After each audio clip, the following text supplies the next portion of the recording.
Hello everyone, welcome back to a online solution. कैसे हो मेरे प्यारे स्टूडेंट। तो आज मैं आपको क्लास 10th का साइंस बताने वाला हूं और आपको मैं बताता हूं ये वीडियो बहुत ही इंपॉर्टेंट है। आप कोई वीडियो या कोई क्वेश्चन रटो या ना रटो, इसमें जो क्वेश्चन नहीं समझ में आएगा उसको आंसर तो तुम लोग रट ही लो, बेहतर होगा। मतलब इतना बार पढ़ो कि दिमाग में सेट हो जाए कि इसका आंसर ये होगा। बिकॉज ये जो मैं बता रहा हूँ ये एनसीईआरटी किताब का ऑब्जेक्टिव क्वेश्चन है। एनसीईआरटी किताब से साइंस का, social science, physics, chemistry, bio तीनों का।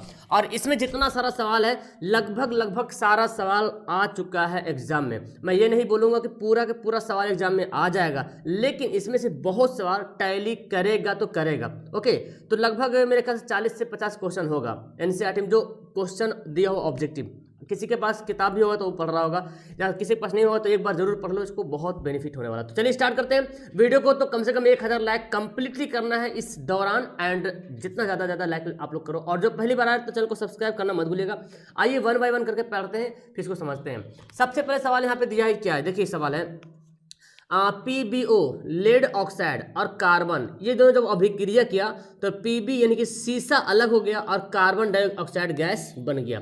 अब बोला जा रहा है कौन सा कथन असत्य है। देखिए ध्यान से, कौन सा कथन जो है असत्य है। देखिए ऑप्शन, सवाल क्या बोलता है, कौन सा कथन असत्य है, मतलब इसमें से सत्य भी है और असत्य भी है ना। देखिए पहला, सीसा अपचयित हो रहा है। सीसा अपचयित हो रहा, देखिए भाई सीसा कहाँ अपचयित हो रहा, अपचयित कौन हो रहा, आप बताएं अपचयित कौन हो रहा है। यहाँ पे सत्य कौन होगा और असत्य, यहाँ पे हम लोग असत्य को जांच करेंगे, असत्य की जांच करेंगे, ठीक है ना। असत्य कौन हो रहा, देखिए सीसा, तो यहाँ पे तो ऑलरेडी पहले पीबीओ था, मतलब लेड ऑक्साइड था, और लेड ऑक्साइड से ऑक्सीजन जो अलग हुआ, तो लेड ऑक्साइड ना सॉरी कार्बन, यहाँ पे देखते हैं ऑक्सीजन का हटना क्या कहलाता है, अपचयित कहलाता है। जब किसी रासायनिक अभिक्रिया में ऑक्सीजन का वियोग होता है तो अपचयित होता है उसको। तो पीबीओ यानी कि पीबीओ लेड ऑक्साइड से ऑक्सीजन हट रहा है तो पीबीओ का अपचयित होगा, ना कि सीसा का होगा, है ना। तो ये ऑप्शन गलत है। कार्बन डाइऑक्साइड उपचयित हो रहा है। देखिए भाई कार्बन डाइऑक्साइड कहाँ, तो मिलने के बाद पहले कार्बन था, कार्बन में ऑक्सीजन मिला तब कार्बन डाइऑक्साइड गैस बना। तो एक्चुअली कार्बन का उपचयित हुआ ना, क्योंकि कार्बन में जाके जुड़ा है, तो ये भी ऑप्शन गलत। अच्छा, तो कार्बन उपचयित हो रहा, बिल्कुल कार्बन क्या हो रहा, क्योंकि कार्बन में ऑक्सीजन जुड़ रहा है तो कार्बन क्या हो रहा, उपचयित हो रहा। समझ आ रहा ना, जिसमें जुड़ेगा वही उपचयित होगा और जिससे निकलेगा वही अपचयित होगा। तो कार्बन में जुड़ा तो कार्बन उपचयित हो गया। अब देखिए लेड ऑक्साइड में, लेड ऑक्साइड से ऑक्सीजन निकला तो लेड ऑक्साइड का अपचयित हो रहा, मतलब सी और डी सही है। तो गलत कौन कौन है, बोला है असत्य कौन है, तो देखिए ए और बी जो है क्या है, असत्य है। ए और बी क्या है, गलती है ना जी। ऑप्शन नंबर ए यहाँ पे राइट आंसर होगा। समझ आ रहा ना, ए और बी जो है गलत है और सी और डी जो सही है। सवाल देखिए आगे बोलता है कि ये जो अभिक्रिया है किस प्रकार की अभिक्रिया है, तो यहाँ पे देखिए फेरस है ना, लोहा है और एल्युमिनियम है, तो यहाँ पे ये वाला अभिक्रिया हो गया। इसका मतलब एक पॉइंट तो यहाँ से ये बन रहा कि लोहा, एल्युमिनियम जो है लोहा से ज़्यादा एक्टिव है ना, रिएक्टिव है, लोहा से ज़्यादा अभिक्रियाशील है एल्युमिनियम, इसीलिए लोहा को हटा दिया यहाँ पे और खुद यहाँ पे आ गया, ठीक है ना। तो ये क्या हो रहा, एक विस्थापन हो रहा, इसको बोलेंगे विस्थापन अभिक्रिया। इसका दूसरा नाम भी याद कर लीजिए, एकल विस्थापन अभिक्रिया, डिस्प्लेसमेंट रिएक्शन जिसको बोलते हैं ना, डिस्प्लेसमेंट रिएक्शन। ओके, आगे सवाल देखिए, ये सवाल लौह चूर्ण, जो लोहा का चूर्ण होता है उस पर जो तनु हाइड्रोक्लोरिक अम्ल HCl है ना डाल देते हैं, तो बताइए सही उत्तर का निशान लगाइए।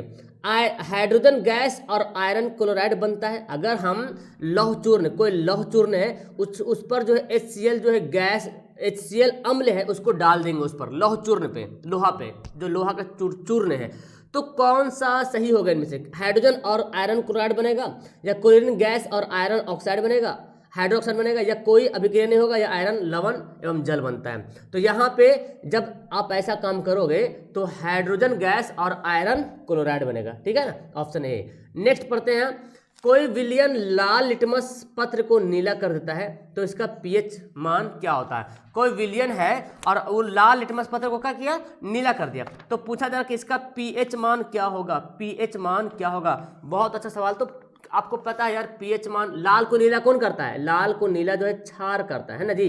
तो क्षार का पीएच मान 7 से ज़्यादा होता है, अम्ल का पीएच मान 7 से कम होता है। देखिए ये सब सवाल तो नहीं दिए एग्जाम में यहाँ एनसीईआरटी में, लेकिन सवाल पूछा जाता है। लेकिन ये भी सवाल एकदम सेम टू सेम डिट्टो जब छपना होता है ना, तो सेम टू सेम यही सवाल डिट्टो छप जाता है। ओके, इसलिए मैं बोल रहा हूँ इंपॉर्टेंट ये है। आगे सवाल देखते हैं।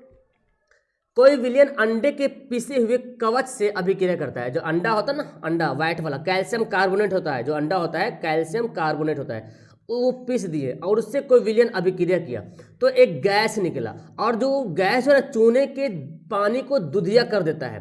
तो बोला विलयन क्या था, विलयन क्या था? जो हम कैल्शियम कार्बोनेट यानी कि अंडे के चूरन पे जो विलयन डालें तो जिससे कि दूध चूने के पानी दुधिया कलर हो गया, आखिर कौन सा विलयन था? तो उसमें विलयन कौन था जी? तो उसमें विलयन था HCl, हाइड्रोक्लोरिक अम्ल था। ठीक है ना, हाइड्रोक्लोरिक अम्ल था। एक सवाल ऐसे आता है कि जो एक गैस उत्पन्न होता है जो चूने के पानी को दुधिया करता है, तो कौन सा गैस उत्पन्न होता है? CO2, carbon dioxide gas. ये बहुत इंपॉर्टेंट सवाल। आगे सवाल पढ़ते हैं जी। तीसरा सवाल देखिए, NaOH सोडियम हाइड्रोक्साइड यानी कि कास्टिक सोडा भी बोलते हैं, वो 10 ml है विलयन, और एक HCl जो 8 ml विलयन है, पूर्णतः उदासीन है, मतलब किसी से अभिक्रिया नहीं करता है। ठीक है, अब यदि हम NaOH उसी विलयन का 20 ml ले ले तो उदासीन करने के लिए HCl को कितना मात्रा लेना पड़ेगा? तो देखिए NaOH यानी कि क्या बोलते हैं इसको, कास्टिक सोडा जो है, सोडियम हाइड्रोक्साइड जो है, ये क्या था? 10 ml था, और HCl जो है 8 ml है। अब इसको हम जब NaOH को दुगुना करेंगे तो 8 वाला भी दुगुना करेंगे, यानी कि HCl को भी दुगुना करेंगे, तो क्या हो जाएगा? 16 ml हो जाएगा। ऑप्शन यहाँ पे डी हो जाएगा। आगे है, अपच का उपचार करने के लिए किस औषधि का उपयोग करते हैं? बहुत बार सवाल पूछा गया बाबू, और ये एनसीईआरटी किताब में छपा हुआ है। मैंने किताब का ही फोटो लिया, इसलिए मैंने इसको इंग्लिश करने में असमर्थ हुआ। ठीक है, हालांकि अगर टाइपिंग रहेगा तो, हालांकि ये सब सवाल मैं बहुत बार पढ़ाया हूँ, डोंट वरी। लगभग सारा सवाल जो मैं देख रहा हूँ, कुछ सवाल जो होगा नहीं पढ़ा पाया हूँ शायद, लेकिन लगभग सवाल मैंने पढ़ाया आपको पहले से ही। देखिए बोलता है युगल विस्थापन अभिक्रिया कौन है? विस्थापन अभिक्रिया कौन प्रदर्शित करता है? अब देखिए आपको पता है विस्थापन अभिक्रिया कैसे होता है? विस्थापन अभिक्रिया वही होगा जब कोई, जैसे कोई एक तत्व दूसरे तत्व से ज्यादा रिएक्टिव रहेगा तब ना उसको हटा देगा, तब होगा विस्थापन अभिक्रिया। अब यहाँ देखिए NaCl है और उसमें कॉपर की अभिक्रिया से करवाएंगे, NaCl प्लस कॉपर का अभिक्रिया करवाएंगे। तो भाई साहब कॉपर जो है सोडियम से ज्यादा अभिक्रियाशील नहीं है, कॉपर जो है सोडियम से ज्यादा अभिक्रियाशील नहीं, बल्कि सोडियम जो है कॉपर से ज्यादा अभिक्रियाशील है, तो कॉपर तो सोडियम को हटा ही नहीं पाएगा, तो ये होगा नहीं, विस्थापन कर ही नहीं पाएगा। फिर देखिए मैग्नीशियम है, एल्युमिनियम है। आपको पता है मैग्नीशियम और एल्युमिनियम में सबसे ज्यादा कौन अभिक्रियाशील है? मैग्नीशियम ज्यादा अभिक्रियाशील है, इसलिए एल्युमिनियम मैग्नीशियम को हटा नहीं पाएगा। फिर देखिए लोहा है और सिल्वर है, तो भाई साहब सिल्वर से ज्यादा तो लोहा का अभिक्रियाशील होता है, इसलिए सिल्वर जो लोहा को नहीं हटा पाएगा। लेकिन यहाँ पे देखिए, यहाँ पे कॉपर है और AgNO3, तो कॉपर जो है ये Ag से ज्यादा रिएक्टिव है, इसलिए इसको हटा देगा और कॉपर नाइट्रेट बन जाएगा। ऑप्शन नंबर डी होगा, ये राइट आंसर होगा, यही होगा विस्थापन अभिक्रिया। समझ आ रहा? देखिए ये सवाल आपने पढ़ा भी होगा, लोहे के फ्राइंग पैन को जंग से बचाने के लिए कौन सी विधि का उपयोग करेंगे? तो फ्राइंग पैन जो कढ़ाई होता है जिस पर हम अंडा फ्राई होता है ना, तो हमको जिंक की परत चढ़ाना पड़ेगा, है ना। ऐसा नहीं कि गिरीज लगाएंगे, तो गिरीज लगाएंगे तो यार वो पिघल, हीट जो है ना बर्दाश्त नहीं कर पाएगा, वो पेंट लगाएंगे तो हीट बर्दाश्त नहीं कर पाएगा, तो जिंक की परत चढ़ाएंगे। ओके, ऑप्शन ए हो जाएगा। कोई धातु ऑक्सीजन के साथ अभिक्रिया कर उच्च गलनांक वाला यौगिक निर्मित करती है, यह जलीय यौगिक, यह यौगिक जल में विलय है, तो यह तत्व कौन सा होगा? देखिए कोई धातु है, कोई धातु उस, अगर कोई धातु मानते हैं, कुछ भी धातु है, एक्स वाई कोई भी धातु है, वो ऑक्सीजन से अभिक्रिया करता है तो उच्च गलनांक वाला एक नया यौगिक निर्मित करता है, तो यह जो यौगिक है जल में घुल सकता है, विलय है, तो बताइए वो तत्व कौन सा है? उस तत्व कौन सा है? कैल्शियम, याद रखिएगा कैल्शियम। ऑप्शन ए यहाँ पे राइट आंसर होगा। चौथा नंबर सवाल देखिए, ये भी सवाल एग्जाम में पूछा भी गया, मैंने आपको बहुत बार बताया कि खाद्य पदार्थ के डिब्बों पर जिंक की बजाय टिन का लेप क्यों करते हैं? क्योंकि टिन जो है ना, जिंक जो है टिन से ज़्यादा रिएक्टिव होता है, इसीलिए हम जो है क्या जिंक की परत नहीं चढ़ाते बल्कि टिन की परत चढ़ाते हैं। ज़्यादा रिएक्टिव वाला अगर जिंक की परत चढ़ा देंगे खाने वाला डिब्बा में, तो अंदर में जो सामान रहेगा उसको खराब कर देगा, रिएक्शन कर लेगा उससे, है ना, इसलिए टिन का लेप चढ़ाते हैं। ओके, अब देखिए लेसन चेंज होता रहा। ये चौथा नंबर सवाल, ये अध्याय 4 का है बोले तो। एथेन का आणविक सूत्र। देखिए ये सवाल तो बहुत बड़ा, हालांकि आणविक सूत्र निकालने के लिए बोला गया कितने सहसंयोजक बंधन है, तो बहुत तरीके से आप बना सकते हैं, लेकिन ये सवाल बहुत बार पूछा गया सेम टू सेम। तो एथेन का क्या आप इसको बनाओगे तो इस तरह से बनाना पड़ेगा। यहाँ पे हाइड्रोजन हाइड्रोजन यहाँ पे लगाते हैं, देखिए हो गया। अब बोला गया कि इसमें सहसंयोजक बंधन कितने हैं, देखिए यहाँ पे 1 बंधन, 2 bond, 3 bond, 4 bond, 5 bond, 6 bond, 7 bond, तो आंसर क्या हो जाएगा 7 बॉन्ड। दूसरा सवाल देखिए, ब्यूटेनॉन चतुर्थ कार्बन यौगिक है जिसका प्रकार्यात्मक समूह क्या है। अब देखिए ब्यूटेनॉन, एथेनॉन जो भी आएगा तो नॉन नॉन जब भी पूछा जाएगा ना तो ये कीटोन हो जाएगा, कीटोन ग्रुप का होता है, ठीक है ना। और कीटोन का क्या होता है CO होता है, एल्कोहल का क्या होता है जी OH होता है, एल्डिहाइड का क्या होता है CHO होता है ना। यानी कि फंक्शनल ग्रुप में बता रहा हूँ, कार्बोक्सिलिक अम्ल का COOH। तो सवाल आपको ये सब भी पूछता है, लेकिन ये NCERT का सवाल किताब से सवाल पूछता है तो छप जाता है सेम टू सेम।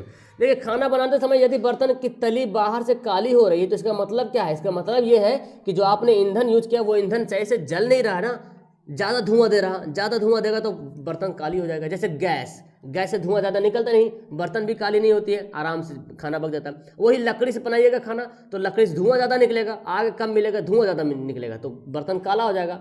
ओके, आगे सवाल देखिए, आवर्त सारणी में बाएं से दाएं जाने पर प्रवृत्तियों के बारे में कौन सा कथन असत्य है। अगर बाएं से दाएं जाते हैं तो कौन सा कथन असत्य है, मतलब 3 कथन सत्य है इसमें, एक कथन जो असत्य है। तत्वों की धात्विक प्रकृति घटती है, बिल्कुल सही बात है ना। अगर बाएं से दाएं जाएंगे तो धात्विक प्रकृति घटती है। संयोजकता इलेक्ट्रॉन की संख्या बढ़ती, बिल्कुल बढ़ती है ना, बाएं से दाएं जाएंगे तो बढ़ेगा। परमाणु आसानी से इलेक्ट्रॉन त्याग कर सकता है, यही गलत है, ये गलत है, ऐसा नहीं होता, ठीक है ना। इनके ऑक्साइड अधिक अम्लीय होते, बिल्कुल, जैसे बाएं से दाएं जाएंगे तो अधिक अम्लीयता होते जाएगा, तो ऑप्शन सी यहाँ पे राइट आंसर हो जाएगा। ओके, आगे बढ़ते हैं। कोई तत्व, ये सवाल पूछा गया था हाल फिलहाल में 21 में शायद आया था याद। कोई तत्व X से मानते कोई तत्व होगा, और वो जो क्लोरीन के साथ अभिक्रिया किया, यानी कि क्लोरीन के साथ सूत्र बना लिया, एक क्लोराइड बनाता है, ठीक है। कोई भी तत्व होगा, चाहे हाइड्रोजन क्लोराइड हो, चाहे मैग्नीशियम क्लोराइड हो, कोई भी हो, तो एक ठोस है और क्या गलनांक भी उसका अधिक है। तो बताइए कि ये कौन सा तत्व हो सकता है, ठोस भी है, गलनांक भी अधिक है। तो भाई साहब गलनांक यहाँ पे क्या होगा, मैग्नीशियम यानी कि MgCl2, ठीक है ना। ये MgCl2 ये ठोस भी है, इसका गलनांक भी ज़्यादा होगा, ऑप्शन क्या होगा बी राइट आंसर होगा। चलिए आगे बढ़ते हैं। मनुष्य में वृक्क एक तंत्र है जो संबंधित है, आप देख रहे हैं अपने आंखों से कि कितना हल्का सवाल पूछता है, और ये NCERT का सवाल है। मनुष्य में जो वृक्क है, जो किडनी है, वो उत्सर्जन से संबंधित है, उत्सर्जन से। आगे है पादप में जाइलम उत्तरदायी, आपको पता है ये NCERT का सवाल। जाइलम जो है जल की वहन के लिए है ना, जाइलम किस लिए उत्तरदायी, जल के वहन के लिए। देखिए 100 पोषी पोषण के लिए क्या आवश्यक है, आपने पढ़ा है, 100 पोषी पोषण के लिए कार्बन डाइऑक्साइड और जल भी चाहिए, क्लोरोफिल भी चाहिए, सूर्य का प्रकाश भी चाहिए, यानी कि इनमें से सभी कुछ जरूरत है 100 पोषी जो अपना भोजन खुद से बनाता है जी, है ना। अच्छा देखते ये भी सवाल बहुत बार पूछा गया, पायरुवेट के विखंडन से या कार्बन डाइऑक्साइड गैस जल ऊर्जा देता है, यह क्रिया किसमें होती है, कोशिका द्रव्य में क्रिया होती है, या माइटोकॉन्ड्रिया में होती है, या हरित लवक में होता है, या केंद्रक में होता है। तो ये होता है माइटोकॉन्ड्रियम। कहाँ होता है, माइटोकॉन्ड्रियम। ओके, समझ में आ रहा, बहुत आसान सवाल है, इस सब सवाल को एकदम दिमाग में रख लो, सवाल इससे टैली करेगा ही करेगा, बिकॉज NCERT सवाल है और बार बार पूछा भी गया इससे। देखिए कौन सा पादप हार्मोन, आपने पढ़ा ना, पादप हार्मोन कौन, जो पौधों में पाया जाने वाला साइटोकाइनिन, पादप हार्मोन है साइटोकाइनिन, जिब्रेलिन, ऑक्सिन तो खैर बहुत बार पूछा गया है ना। हालांकि देखिए NCERT किताब में क्वेश्चन के तौर पे नहीं दिया हुआ, किताब में डिटेल्स दिया हुआ है, लेकिन जो क्वेश्चन का जो पोर्शन है ना उसमें नहीं दिया हुआ है, लेकिन ऑक्सिन बहुत बार पूछा गया। अच्छा इंसुलिन, ये सब क्या है, इंसुलिन ये सब हार्मोन है, एस्ट्रोजन है ना जी, थायरॉक्सिन क्या है, सब हार्मोन है। तो भाई पादप हार्मोन, बाकी ये तीनों जो है मानव जंतु में पाए जाने वाला हार्मोन है। 2 तंत्रिका कोशिका के खाली स्थान को क्या कहते हैं, सिनेप्स कहते हैं, बहुत इंपॉर्टेंट पूछा भी गया बहुत बार, सिनेप्स कहते हैं। मस्तिष्क उत्तरदायी है, ब्रेन जो है किस लिए जरूरी है, सोचने के लिए, बिल्कुल, हृदय स्पंदन के लिए, बिल्कुल, शरीर का संतुलन बनाने के लिए। तो मस्तिष्क जो ब्रेन होता है ना, वो तीनों काम के लिए जो है रिस्पॉन्सिबल है, जिम्मेदार है जी। चलिए आगे सवाल पढ़ते हैं। अलैंगिक जनन मुकुलन द्वारा होता है, मैंने बताया है मुकुलन के द्वारा, हालांकि ये सवाल मैंने देखो बहुत बार पढ़ाया कि नहीं पढ़ाया, पढ़ा ना, ये सवाल मैंने आपको बहुत बार पढ़ाया जी।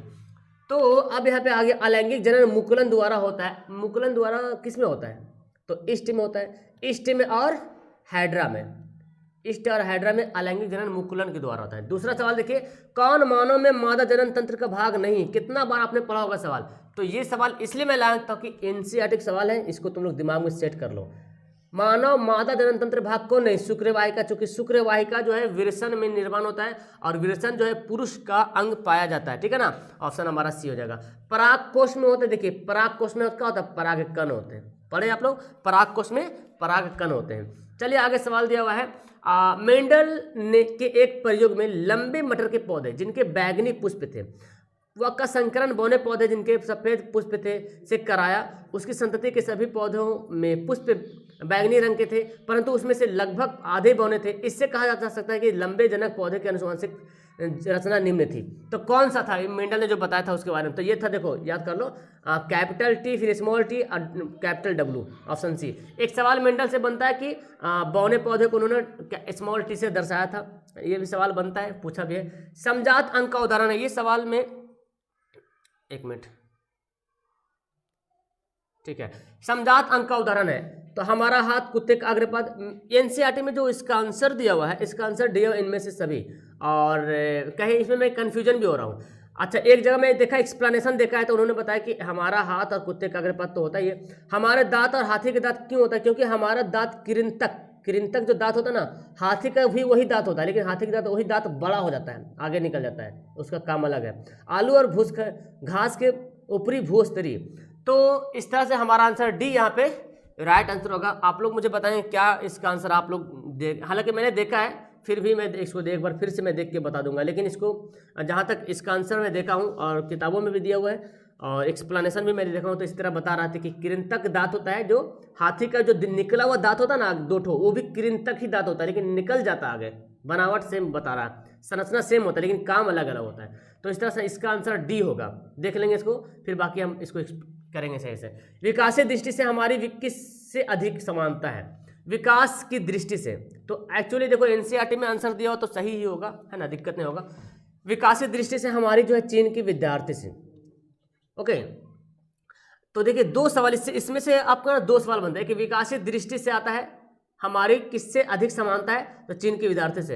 एक आता है चिंपैंजी टाइप का एक आंसर बनता है, उसका सवाल खैर मेरे दिमाग से निकल रहा, चिंपैंजी उसका आंसर बनता है, यार निकल रहा, चलो आगे बताते हैं।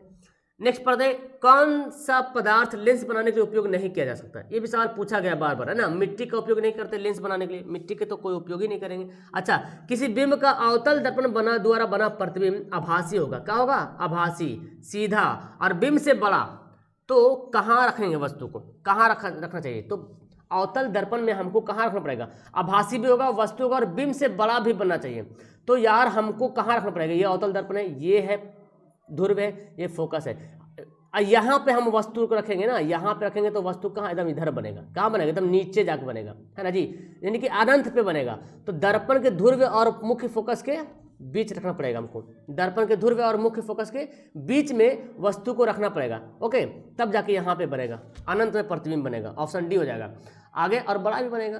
देखिए, किसी बिंब का वास्तविक तथा समान साइज का प्रतिबिंब प्राप्त करना है, वास्तविक होना चाहिए और साइज भी समान होना चाहिए।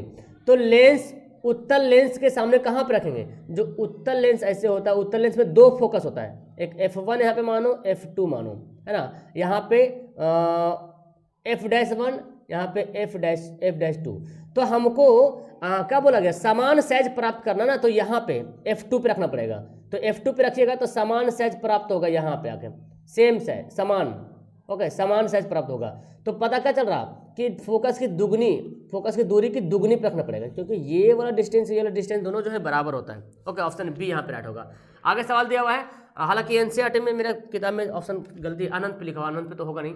ओके, किसी गोलीय दर्पण तथा किसी पतले गोलीय लेंस में दोनों की फोकस दूरी माइनस में है। यार अगर -15 फोकस दूरी ऋणात्मक किसमें होता है? दर्पण में, सॉरी अवतल में होता है। अवतल लेंस की भी फोकस दूरी ऋणात्मक और अवतल दर्पण की भी फोकस दूरी ऋणात्मक होती है, और उत्तल दर्पण, उत्तल लेंस की फोकस दूरी धनात्मक होती है, चाहे जितना भी वैल्यू यहाँ पे दे दिया जाए। Okay, don't worry. किसी दर्पण के से आप चाहे कितनी भी दूर पे खड़े हो, आपका प्रतिबिंब सदैव, मतलब हमेशा सीधा बनता है। तो दर्पण कैसा होगा? तो दर्पण समतल होगा या तो उत्तल होगा। क्योंकि समतल दर्पण जो आईना देखते हैं तो देखते हैं हमेशा सीधा बनता है ना, लेकिन आभासी बनता है लेकिन हमेशा सीधा बनता है। और गाड़ी के जो साइड में लगा होता है, पीछे लगा गाड़ी सब सीधा दिखाई पड़ता है ना, तो ये कैसे है, समतल या तो उत्तल दर्पण। ओके, ऑप्शन इसका डी होगा।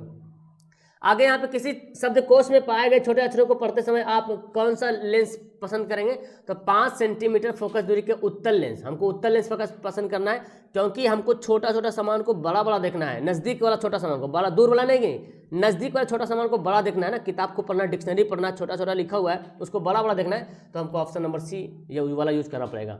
आगे देखो यहाँ पे मानव नेत्र अभिनेत्र लेंस की फोकस दूरी को समायोजित करके विभिन्न दूरियों पर रखी वस्तुओं को फोकस कर सकता है। ऐसा हो पाने का कारण क्या है, जो मानव का जो नेत्र होता है ना, तो देखते हैं कभी नज़दीक देखते हैं हम, कभी दूर देखते हैं, कभी नज़दीक देख लिए कभी दूर देख लिए।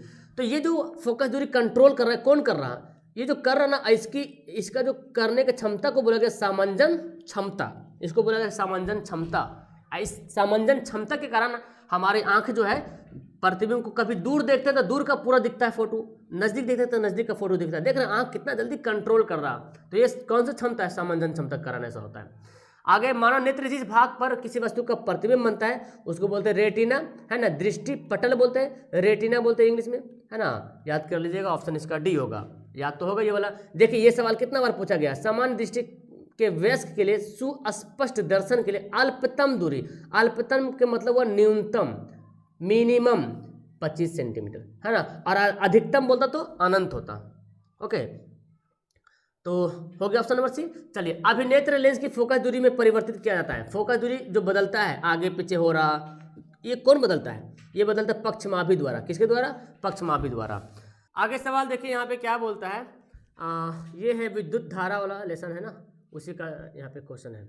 ओके, देखो सवाल क्या बोलता है कि आर प्रतिरोध के किसी तार के टुकड़े को 5 बराबर भागों में काटा जाता है और इन टुकड़ों को फिर पार्श्व क्रम में संयोजित करते हैं, तो संयोजन का तुल्य प्रतिरोध अगर आर डैश हो तो आर और आर डैश का अनुपात क्या होगा। मतलब एक तार है और उसको 5 भाग में काट दिए इस तरह से, तो ये 1/5 हो जाएगा, मतलब 5वां भाग हो जाएगा, 1/5, 1/5, 1/5, 1/5 हो जाएगा, ठीक है ना। अब इसको क्या करना है, आपको प्रतिरोध निकालना है, 1/RP पैरेलल निकालना पड़ेगा, ठीक है ना, पैरेलल निकालना पड़ेगा। ओके, और क्या बोला यहाँ पे, देखिए समांतर क्रम में जोड़ते हैं तो उसका प्रतिरोध R डैश है, तो RP नहीं लिखेंगे बल्कि R डैश लिखेंगे, ठीक है ना।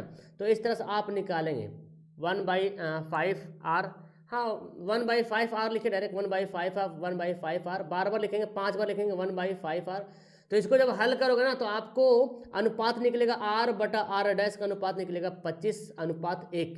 ओके, 25:1 निकलेगा, तो फिर इसका आंसर हमारा डी आंसर हो जाएगा। आगे है, कौन विद्युत परिपथ में विद्युत शक्ति को दर्शाता है, नहीं दर्शाता है, तो फॉर्मूला होता है P = VI, एक ये फॉर्मूला होता है, ये दर्शाता है। अगर हम V के जगह पे IR हम रख देते हैं तो क्या हो जाएगा, I² R हो जाएगा, है ना। और अगर I की जगह पे जो VI लिखा हुआ है, P बराबर जो VI लिखा हुआ है, अगर I जगह पे V/R लिख देंगे तो V² R हो जाएगा। मतलब B वाला जो है विद्युत शक्ति को निरूपित नहीं करता है। आगे देखिए सवाल क्या बोलता है, किसी विद्युत बल्ब का अनुमंताक 20 वोल्ट है और 100 वाट का बल्ब है, तो पहले इससे विद्युत धारा प्रवाहित करते हैं। इसके बाद बोलता है कि अगर उस बल्ब का वोल्ट अगर 110 वोल्ट हो तब शक्ति कितना होगा, तब पावर कितना होगा। तो पहले तो हम फार्मूला निकालेंगे, इससे पहले R निकालेंगे। देखिए फार्मूला होता है P = V²/R, अभी आपने पढ़ा V²/R। तो V का वैल्यू कितना दिया हुआ, 220 स्क्वायर हो गया, और यहाँ पे R, हाँ सॉरी, P = V²R होता है ना, तो हम अच्छा यहाँ पे मैं लिख देता हूँ। तो R बराबर क्या होगा, V²/P होगा, है ना। P = V²/R फॉर्मूला होता है, तो R निकालना होगा तो P आ जाएगा नीचे बटे में, और P दिया हुआ 100 वाट, तो ये मेरे पास कितना आ गया, 220 का स्क्वायर बटे 100, ये क्या निकल गया, R निकल गया। अब हमको V जो है ना 110 वोल्ट लेना है, 110 वोल्ट लेना, ठीक है ना। तो यहाँ पे मैं दिखाता हूँ 110 वोल्ट लेना है, तो फिर हम फॉर्मूला यूज करेंगे P = V²/R यूज करेंगे। ओके, हमको V पता कितना है, 110 है ना, स्क्वायर है तो 110 गुना 110 करेंगे, और R कितना दिया हुआ है, R मैंने निकाला ना 220 गुना 220, ये वाला लिख रहा हूँ मैं, और 100 चला जाएगा ऊपर, देखिए 110 दूना 220, 110 दूना 220, तो 2 दूना 4 और 25 चौक 100। ऑप्शन क्या हो जाएगा? डी यहाँ पे राइट आंसर हो जाएगा। ओके, चौथा सवाल देखिए क्या बोलता है, दो चालक हैं, दो चालक मानते कि आर और आर का दो चालक है प्रतिरोध वाला, समान लंबाई अनुपात सब बराबर है। पहले को श्रेणी क्रम जोड़ते हैं पहले, फिर पाषाण क्रम जोड़ते हैं, फिर उसका ऊष्मा का अनुपात क्या होगा। तो अगर हम इसको श्रेणी क्रम में जोड़ते हैं तो क्या हो जाएगा? 2r हो जाएगा, होगा ना। श्रेणी क्रम में जोड़ते हैं तो 2r हो जाएगा। उसके बाद अगर हम समांतर क्रम में जोड़ते हैं यानी कि 1/rp, तो समांतर क्रम में जोड़ेंगे तो क्या होगा? 1/r, इसको 1/r1 लिखते हैं, r डैश लिखते हैं, ठीक है, 1/r dash plus 1/r dash, तो कितना हो जाएगा? r डैश हो जाएगा एलसीएम, तो 2r हो जाएगा। 2 बटे यानी कि 1/rp बराबर 2/r डैश, है ना। अब हमको r डैश निकालना, ये हमको ये rp निकालना ना, पैरेलल निकालना है, तो क्रॉस गुना कर देंगे तो r और p पैरेलल निकालोगे तो r डैश बटे 2 हो जाएगा, इतना हो जाएगा, ठीक है ना। या तो r डैश बोलो सेम, ये r डैश सेम है, ठीक है ना। तो अब दोनों का निकालना है अनुपात, तो पहला कितना आया था? 2r आया था, और दूसरा का कितना आया था? r/2, r डैश बोलो या r/2, चलो ऐसे मैं लिखता हूँ। ये श्रेणी क्रम, ये समांतर क्रम के लिए, ठीक है ना। श्रेणी क्रम वाला ये है, समांतर क्रम वाला r डैश है, ठीक है। तो अब हम श्रेणी क्रम और समांतर क्रम का अनुपात निकालेंगे, तो 1/2 गुना जाके भाग बनेगा, 2 दूना 4 यानी कि 1/4 आंसर राइट आंसर होगा। आगे बढ़ते फटाफट। देखिए यहाँ पे जो सवाल दिया हुआ है, लंबे विद्युत धारावाही तार के निकट चुंबकीय क्षेत्र का सही वर्णन कौन होगा, तो ऑप्शन यहाँ पर option number D right answer होगा, ठीक है ना। चुंबकीय क्षेत्र की संकेंद्र रेखाओं का केंद्र होता है, ठीक है, ऑप्शन नंबर डी होगा। चुंबकीय क्षेत्र की संकेंद्रित क्षेत्र रेखाओं का केंद्र तार होता है, ऑप्शन यहाँ पे डी राइट आंसर होगा। आगे देखिए वैद्युत चुंबकीय प्रेरण की घटना कौन सी इनमें से है, तो ऑप्शन यहाँ पे इसका सी राइट आंसर होगा, ठीक है ना। ओके, सी आंसर यहाँ पे राइट आंसर होगा। ओके, आगे सवाल है विद्युत धारा उत्पन्न करने की युक्ति कौन है। आपको पता है जनित्र जो है विद्युत धारा उत्पन्न करने की युक्ति है। चौथा सवाल देखते हैं फटाफट। यहाँ पे किसी एसी और डीसी जनित्र है, उसमें डिफरेंस क्या है, मूलभूत डिफरेंस है ये वाला। एसी जनित्र में सर्पी वलय होते हैं और डीसी में दिक् परिवर्तन होते हैं, ठीक है ना, ऑप्शन डी हो जाएगा। नेक्स्ट है लघु पतन कब होता है भाई, तो अधिक क्या बोलते हैं, धारा का मान बहुत ज़्यादा बढ़ जाता है तब लघु पतन होता है। ओके, अब चलिए बहुत जल्दी खत्म कर लेते हैं। गर्म जल प्राप्त करने के लिए सौर जल तापक का उपयोग किस दिन नहीं कर सकते हैं, बादलों वाली दिनों में नहीं कर सकते हैं। दूसरा सवाल है कौन जैव मात्रा ऊर्जा का स्रोत नहीं है, देखिए लकड़ी है, गोबर गैस है, कोयला है, नाभिक की ऊर्जा जो है जैव मात्रा ऊर्जा स्रोत नहीं है। ओके, तीसरा सवाल है जितने ऊर्जा स्रोत हम उपयोग में लाते हैं उसमें अधिकांश जो है सौर ऊर्जा का उपयोग करते हैं, मतलब ज़्यादा करके हम लोग सौर ऊर्जा इस्तेमाल करते हैं। तो इनमें से कौन जो है सौर ऊर्जा के द्वारा उत्पन्न नहीं है, तो ना भूतापीय ऊर्जा सौर ऊर्जा से उत्पन्न होता है, पवन ऊर्जा भी सौर ऊर्जा से होता है, जैव मात्रा भी होता है, लेकिन नाभिकीय ऊर्जा सौर ऊर्जा से उत्पन्न नहीं होता है। ओके, और आखिर यहाँ पे चैप्टर का पढ़ते हैं कौन जैव निम्नीकरण पदार्थ है, तो देखिए ए वाला भी है, बी वाला भी है, सी वाला भी है, डी वाला बी ए और सी डी है, ए सी डी। देखिए घास पुष्प चमड़ा ये सब मट्टी में गल सकता है, जो मट्टी में गल जाए उसको बोलते हैं जैव निम्नीकरण पदार्थ, ठीक है ना। प्लास्टिक तो मट्टी में नहीं गलता है। सवाल आता है कि इनमें से कौन जैव निम्नीकरण पदार्थ नहीं है, तब ऑप्शन बी करेंगे, लेकिन यहाँ सवाल बोल रहा है जरा कौन है, तो ए सी डी हो जाएगा। ओके, देखिए बोलता है कौन आहार श्रृंखला का निर्माण करता है, आहार श्रृंखला का निर्माण कौन करता है, घास, बकरी और मानव। ओके, घास, बकरी और मानव।